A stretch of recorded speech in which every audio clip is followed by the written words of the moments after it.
Rainer Maria Rilke nació en Praga el 4 de diciembre de 1875, por entonces parte del Imperio Austrohúngaro.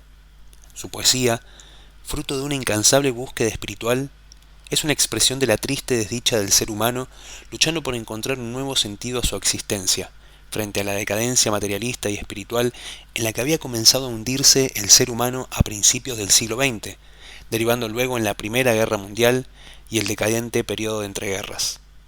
Rilke, a través de su poesía y continuando con el legado del simbolismo francés, buscó revivir y preservar la naturaleza del alma humana, sentando las bases de lo que sería la poesía moderna que se desarrollaría posteriormente a lo largo del siglo XX, donde tan solo unos pocos han sabido entender su verdadero mensaje. Hoy, desde Literatura para Vivir, queremos compartir algunos de los más bellos fragmentos en prosa que este gran poeta nos dejó como legado para los futuros escritores que irán llegando en el porvenir y continuarán su camino. Hoy con ustedes, Rainer Maria Rilke. Fragmentos de la experiencia poética.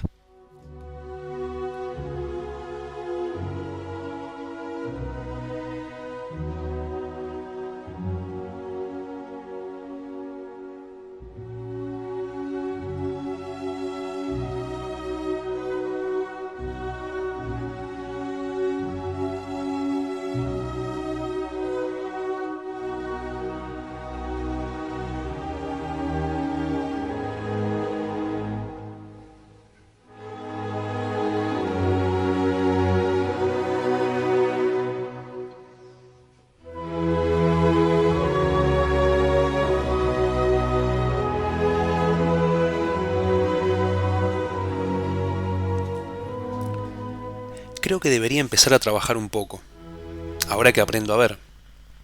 Tengo 28 años y, por así decirlo, no me ha sucedido nada. Rectifiquemos. He escrito un estudio sobre Carpaccio, que es malo. Un drama titulado Matrimonio, que quiere demostrar una tesis falsa por medios equívocos, y versos. Sí, pero los versos significan tan poco cuando se ha escrito joven. Se debería esperar y saquear toda una vida, hacer posible una larga vida, y después, por fin, más tarde, quizás se sabrían escribir las 10 líneas que serían buenas. Pues los versos no son, como creen algunos, sentimientos, se tienen siempre demasiado pronto, son experiencias. Para escribir un solo verso es necesario haber visto muchas ciudades, hombres y cosas. Hace falta conocer a los animales. Hay que sentir cómo vuelan los pájaros y saber qué movimiento hacen las florecitas al abrirse por la mañana. Es necesario poder pensar en caminos de regiones desconocidas, en encuentros inesperados, en despedidas que hacía tiempo se veían llegar, en días de infancia cuyo misterio no está aún aclarado, en los padres a los que se mortificaba cuando traían una alegría que no se comprendía, era una alegría hecha para otro, en enfermedades de infancia que comienzan tan singularmente, con tan profundas y graves transformaciones, en días pasados en las habitaciones tranquilas y recogidas, en mañanas al borde del mar, en la mar misma, en mares, en noches de viaje que temblaban muy alto y volaban con todas las estrellas. Y no es suficiente incluso saber pensar en todo eso. Es necesario tener recuerdos de muchas noches de amor, en las que ninguna se parece a la otra, de gritos de parturientas y de leves, blancas, durmientes paridas que se cierran. Es necesario aún haber estado al lado de los moribundos, haber permanecido sentado junto a los muertos, en la habitación, con la ventana abierta y los ruidos que vienen a golpes. Y tampoco basta tener recuerdos. Es necesario saber olvidarlos cuando son muchos, pues los recuerdos mismos no son aún esto. Hasta que no se convierten en nosotros, sangre, mirada, gesto, cuando ya no tienen nombre y no se les distingue de nosotros mismos, hasta entonces no puede suceder que en una hora muy rara del centro de ellos se eleve la primera palabra de un poema.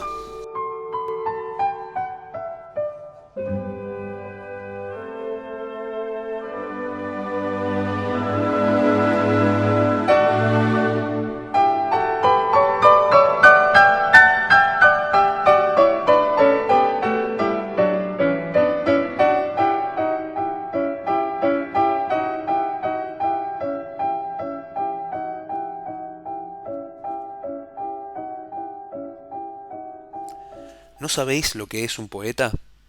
¿Verlaine? ¿Nada? ¿Ningún recuerdo? No, ¿no los distinguís de los que conocéis? No hacéis distinciones, lo sé, pero leo otro poeta, uno que vive en París, uno que tiene una casa tranquila en la montaña, que suena como una campana en el aire puro. Un poeta dichoso que habla de su ventana y de las puertas vidrieras de su biblioteca, que reflejan pensativas una lejanía amada y solitaria. Precisamente, ese es el poeta que yo hubiera deseado llegar a ser, puesto que sabe tantas cosas acerca de las muchachas, y yo también habría sabido muchas cosas de ellas. Conoce muchachas que han vivido hace 100 años. No importa que hayan muerto, porque él lo sabe todo. Y eso es lo esencial. Pronuncia sus nombres, esos nombres ligeros, graciosamente alargados, con letras mayúsculas adornadas de cintas a la antigua moda, y los nombres de sus amigas de más edad, donde se oye un poco del destino, un poco de decepción y de muerte. Quizá estarían en un cuaderno en su escritorio de caoba sus cartas descoloridas y las hojas desprendidas de sus diarios, donde hay anotados cumpleaños, excursiones de verano, cumpleaños. O quizá es posible que exista en el fondo de la alcoba, en la cómoda panzuda, un cajón donde se conserven sus vestidos primaverales, vestidos blancos que se ponían por primera vez en Pascuas, vestidos de tul apropiados más bien para el verano, que sin embargo aún no se esperaba. Dichosa suerte la del que está sentado en la habitación silenciosa de una casa familiar, rodeado de objetos tranquilos y sedentarios, escuchando a los abejorros que ensayan en el jardín de un verde luminoso y el reloj del pueblo a lo lejos. Estar sentado y mirar un cálido reguero del sol de la tarde, y saber muchas cosas entre las jóvenes del pasado y ser un poeta. Y pensar que yo podría haber llegado a ser un poeta así, si hubiese podido habitar en algún sitio de este mundo, en una de esas casas de campo cerradas, de las que nadie ocupa. Solo hubiese necesitado una habitación, el cuarto claro debajo del remate. Hubiese vivido con mis cosas antiguas, retratos de familia, libros, y habría tenido una butaca, flores y perros, un bastón fuerte para los caminos pedregosos, y nada más. Nada más que un libro encuadernado con un cuero amarillento, marfileño, con un viejo papel florido en las guardas. Habría escrito mucho, pues habría tenido muchos pensamientos y recuerdos de mucha gente. Pero la vida lo ha dispuesto de otro modo. Dios sabe por qué. Mis muebles viejos se pudren en una granja donde se ha permitido colocarlos, y yo mismo, sí, Dios mío, carezco de techo que me abrigue y me llueve en los ojos.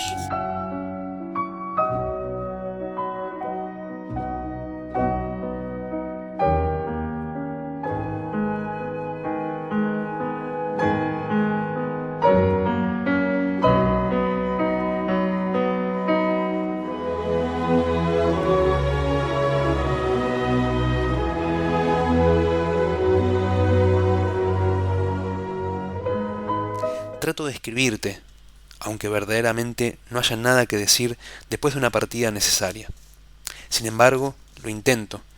Creo que debo hacerlo, porque he visto la santa en el panteón, la solitaria y santa mujer, y el techo y la puerta, y en el interior la lámpara con su modesto cerco de luz, y fuera la ciudad dormida, y el río y las lejanías al claro de la luna.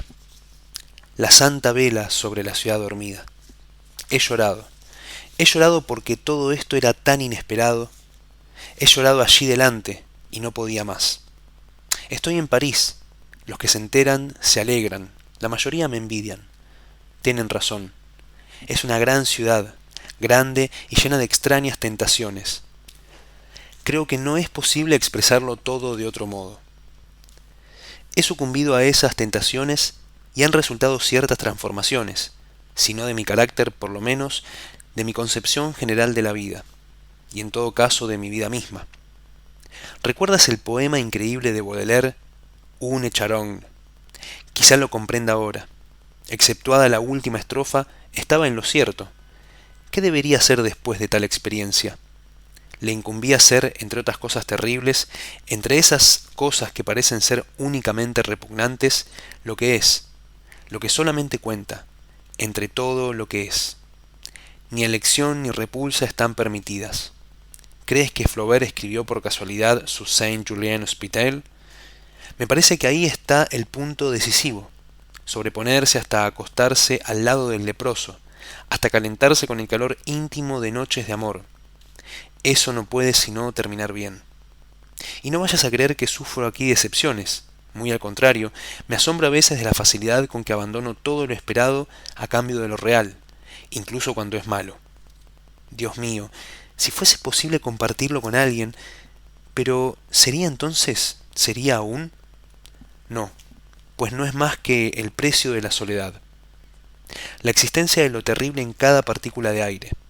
Lo respiras con su transparencia, y se condensa en ti, se endurece, toma formas puntiagudas entre tus órganos, pues todos los tormentos y todas las torturas llevadas a cabo en las plazas de ejecución, en las cámaras de tortura, en los manicomios, en las salas de operaciones, bajo los arcos de los puentes en el otoño tardío, todo eso es una obstinada permanencia, todo subsiste y se aferra, celoso de cuanto existe a su espantosa realidad. Los hombres querrían poder olvidar mucho. Su sueño lima suavemente esos surcos del cerebro, pero los sueños lo rechazan y vuelven a trazar el dibujo. Y se despiertan, anhelantes, y dejan fundirse en la oscuridad el resplandor de una luz. Y beben como agua azucarada esta media luz apenas calmante. Pues ¿en qué artista se sostiene esta seguridad? El menor movimiento y ya la mirada se hunde más allá de las cosas conocidas y amigas, y el contorno consolador, un instante antes, se precisa como un reborde de terror. Guárdate de la luz, cava todavía más el espacio. No te vuelvas para ver si alguna sombra se levanta, por casualidades, detrás de ti, como dueño tuyo. Más valía haber permanecido en la oscuridad, y tu corazón ilimitado habría tratado de convertirse en el corazón pesado de todo lo indistinto. Pero vuelves en ti, y te calmas casi con el pensamiento de que es imposible que algo demasiado grande pueda contenerse en esta estrechez, y que lo inaudito mismo debe llegar a ser interior y adaptarse a las circunstancias. Pero fuera todo es desmedido, y cuando un nivel sube fuera, se eleva también en ti, no en los vasos que en parte están en poder tuyo, o en la flema de tus órganos más impasibles, sino que crece en los vasos capilares, aspirados hacia arriba hasta los últimos conductos de tu existencia infinitamente ramificada. Allí sube, allí desborda de ti, más arriba que tu respiración, y último recurso, te refugias como sobre el extremo de tu aliento. Ah, ¿y dónde después? ¿Dónde después? Tu corazón te arroja fuera de ti mismo, tu corazón te persigue, y casi estás fuera de ti, y no puedes más. Como un escarabajo al que han pisado, fluyes fuera de ti mismo, y tu poco de dureza o de elasticidad no tiene ya sentido.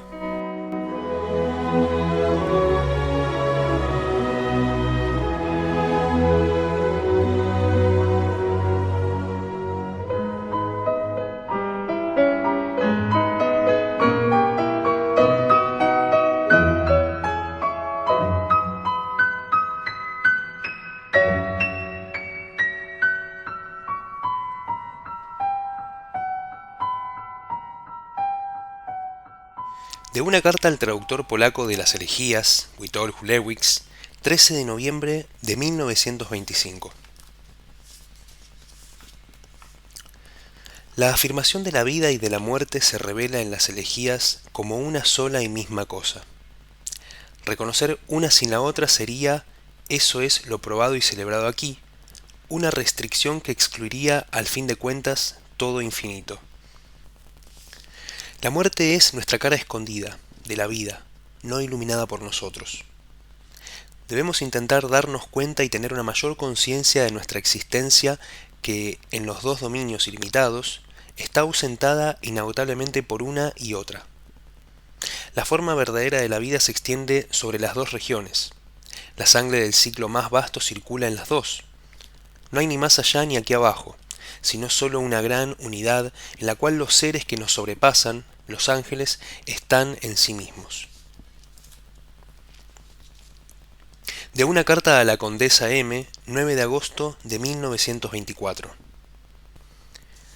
Apenas resulta posible decir hasta el punto en que un lector puede transferirse en una obra de arte tan concentrada como estas elegías y algunos sonetos. Y muchas veces es una situación extraña para su autor sentir a su lado, en los días menos densos de la vida, tan numerosos, semejante esencia de su propia existencia, en su preponderancia inefable. La presencia de tal poema rebasa singularmente la chatura y lo accesorio de la vida cotidiana, y sin embargo ha sido conquistado en esa vida. De ella ha extraído esa realidad más grande, más válida, y uno se pregunta a sí mismo, ¿cómo? Porque apenas se obtiene, uno vuelve a encontrarse en el destino común, ciego, entre quienes olvidan o que hacen como si no supiesen, y que contribuyen con su vacío, su imprecisión provisoria, a aumentar la suma de errores de la existencia. Así, toda gran realización del arte, incluso en su logro mayor, es a la vez distinción y humillación para quien ha sido capaz de él. De una carta de Margot Siso, 16 de diciembre de 1923. Esta vez he hecho un descubrimiento particular. Chales de Cachemira, de Persia y del Turquestán, iguales a los que veíamos con emoción sobre los hombros suavemente caídos de nuestras bisabuelas. Chales con el centro redondo o cuadrado o estrellado, con un fondo negro, verde o blanco marfil. Cada uno un mundo en sí, verdaderamente. Sí, cada uno una felicidad completa, una dicha entera y quizá un completo renunciamiento. Cada uno todo eso, absolutamente tejido de humanidad. Cada uno un jardín cuyo cielo, referido al mismo tiempo, estaba contenido. Así como en el perfume del limón probablemente se comunica el espacio entero, el mundo entero que el fruto feliz ha integrado día y noche en su crecimiento. Como hace algunos años en París, con los encajes comprendí de pronto, ante esas telas desplegadas, la esencia del chal. Pero expresarla, otro chasco.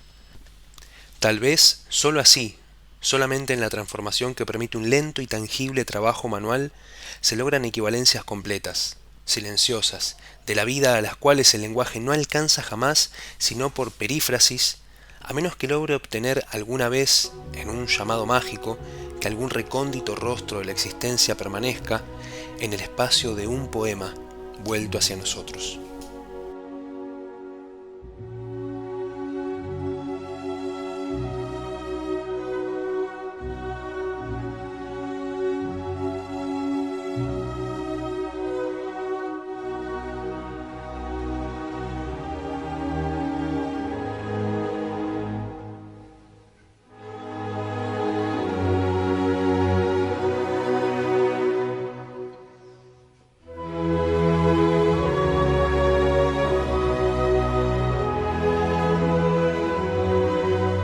De las cartas a un joven poeta, recogidas por Franz Capus, hemos escogido un fragmento donde se concentra gran parte de las mejores enseñanzas de Rilke sobre el acto propio de la escritura poética.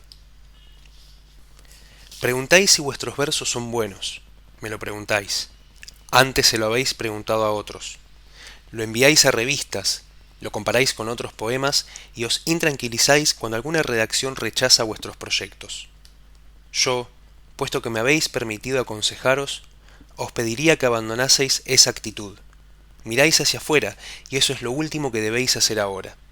Nadie puede aconsejaros o ayudaros, nadie. Solo hay un medio. Adentraos en vos mismo, investigad la razón que os lleva a escribir. Comprobad si extiende sus raíces en lo más profundo de vuestro corazón. Reconoced si moriríais si os prohibieran escribir. Y sobre todo, preguntaos en la hora más silenciosa de vuestra noche, ¿debo escribir? Excavad en vos buscando una respuesta profunda, y si fuera afirmativa, si os enfrentaseis a esta pregunta crucial con un simple y poderoso «sí debo», entonces organizad vuestra vida siguiendo esta necesidad. Vuestra vida, incluso sus horas más anodinas e insignificantes, ha de ser una muestra y un símbolo de esta necesidad. Después, acercaos a la naturaleza. Luego intentad ser el primer ser humano en decir lo que ve y experimenta y ama y pierde. No escribáis poemas de amor. Evitad al principio las formas demasiado comunes y habituales. Son las más difíciles, ya que es necesario contar con una gran fuerza y madurez para ofrecer algo propio allí donde se cuenta con una tradición amplia y de calidad, además de con numerosos ejemplos brillantes. Así os libraréis de los motivos comunes y podréis decantaros por aquellos que constituyen vuestro propio día a día. Describid vuestras tristezas y deseos, los pensamientos pasajeros y la creencia en alguna belleza. Describidlo todo con franqueza íntima, tranquila y humilde, y emplead para describirla las cosas de vuestro entorno, las imágenes de vuestros sueños y los objetos de vuestros recuerdos. Si vuestra vida diaria os parece pobre, no le echéis la culpa. Culpaos a vos, decíos que no sois lo suficientemente poeta como para invocar sus riquezas, ya que para el Creador no existe la pobreza ni ningún lugar pobre o indiferente. Y si os encontrarías en una prisión cuyas paredes no os permitieran percibir ninguno de los sonidos del mundo, ¿acaso no tendrías aún vuestra infancia? Las deliciosas riquezas dignas de un rey que descansan en la cámara del tesoro de la memoria. Dirigid allí vuestra atención. Intentad sacar a la luz las sensaciones sumergidas en ese pasado tan amplio. Vuestra personalidad se verá forzada, vuestra soledad se ampliará y se convertirá en una vivienda en penumbra, ante la que no se detiene el lejano ruido de los otros. Y cuando surjan versos a partir de este giro hacia el interior, de esta profundización en el propio mundo, entonces no se ocurrirá preguntarle a nadie si son buenos versos. Tampoco intentaréis conseguir que las revistas se interesen por estos trabajos, pues veréis en ellos una posesión querida y natural, una parte y una voz de nuestra propia vida. Una obra de arte es buena si surgió de la necesidad. En la forma en la que se originó se halla su valoración, no hay otro juicio. Por eso, estimado señor, no sabría daros otro consejo que no fuera este: adentraos en vos mismo e inspeccionad las profundidades de donde surge la vida. En su manantial encontraréis la respuesta a la pregunta de si tenéis que crear. Tomadla tal y como suena, sin interpretaciones. Quizá resulte que estáis llamado a ser artista. Entonces aceptad vuestro destino y cargad con él con su peso y su grandeza, sin preguntar por la recompensa que pudiera venir del exterior. El creador debe ser un mundo en sí mismo y tiene que poder encontrar todo en él y en la naturaleza a la que se ha unido. Sin embargo, quizá resulte que tras este descenso al interior y a la propia soledad, tengáis que renunciar a ser poeta. Como ya he dicho, basta sentir que uno puede vivir sin escribir para perder el derecho a hacerlo. Pero incluso en este caso, la introspección que os pido no habrá sido en vano. Vuestra vida encontrará, a buen seguro, sus propios caminos y os deseo de todo corazón que sean buenos, ricos y amplios. ¿Qué más os puedo decir? Me parece haber destacado todo como corresponde. Para terminar, querría aconsejaros ir creciendo de manera tranquila, sincera, siguiendo vuestra propia evolución. La manera más probable de dificultar vuestra evolución es mirar al exterior y esperar del exterior respuestas a preguntas que tal vez sólo pueda responder vuestro más íntimo sentimiento en su momento de mayor silencio. Me ha supuesto una gran alegría encontrar en su misiva el nombre del profesor Horacek. Conservo por este adorable erudito una gran veneración y un agradecimiento que perdura con el paso de los años. Por favor, transmitidle mis sentimientos. Es muy amable por su parte que aún me recuerde y lo valoro como corresponde. Los versos que amablemente me encomendasteis os los devuelvo. Con esta respuesta honesta que os he dado, lo mejor que he sabido e intentado hacerme un poco más digno de dicha confianza de lo que como extraño realmente soy. Reciba todo mi afecto y simpatía, Rainer María Rilke.